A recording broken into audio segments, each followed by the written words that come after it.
Egész nap csak itt ülünk a szobában.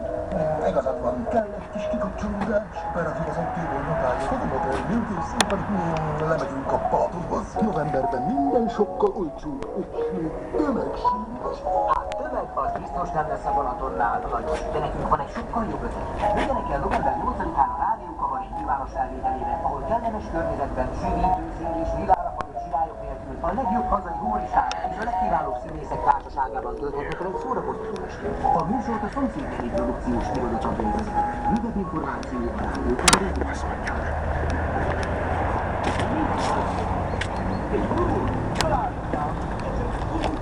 Elérkezett a Fiat Professional Intikátja az összemélyes Fiat Cruiser.